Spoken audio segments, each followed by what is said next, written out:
Hello friends, welcome back to my channel Karthik Telugu news. Friends, ఇవాళ రాష్ట్రంలో మరో ఘోర రోడ్డు ప్రమాదం చోటు చేసుకుంది. దీని గురించి మరిన్ని విషయాలు ఈ వీడియోలో తెలుసుకుందాం.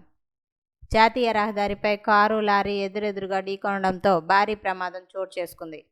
5 ప్రాణాలు కోల్పోయారు. ఈ విషాద సంఘటన కర్ణాటకలో చోటు చేసుకుంది. లాడ్లాపూర్ సమీపంలో వేగంగా ప్రయాణిస్తున్న ఒక క్రూజర్ వాహనం ఎదురుగా వస్తున్న లారీని ముఖాముఖి బలంగా ఢీకొట్టింది. ప్రమాదం జరిగిన వేగానికి క్రూజర్ ముందు భాగం పూర్తిగా ధ్వంసమైంది. ఈ ఘోర ఘటనలో ఒకే కుటుంబానికి చెందిన 5 వ్యక్తులు వాహనం లోపలే ఇరుక్కుపోయి అక్కడికక్కడే దుర్మరణం పాలయ్యారు. మృతులను క్యాష్వార్, హుస్సేన్ షా,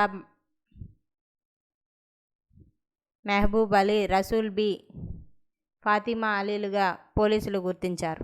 ప్రమాదంపై సమాచారం అందుకున్న వెంటనే స్థానిక పోలీసులు ఘటనా స్థలానికి చేరుకుని సహాయక చర్యలు చేపట్టారు. నలిగిపోయిన వాహనం నుంచి మృతదేహాలను వెలికితీసి పోస్టుమార్టం నిమిత్తం సమీప ప్రభుత్వ ఆసుపత్రికి తరలించారు. డ్రైవర్ల అతివేగం, నిద్రమత్తు కారణంగానే ఈ ప్రమాదం జరిగి ఉండొచ్చని ప్రాథమికంగా భావిస్తున్నారు. పోలీసులు ఈ ఘటనపై కేసు నమోదు చేసుకుని దర్యాప్తు ప్రారంభించారు.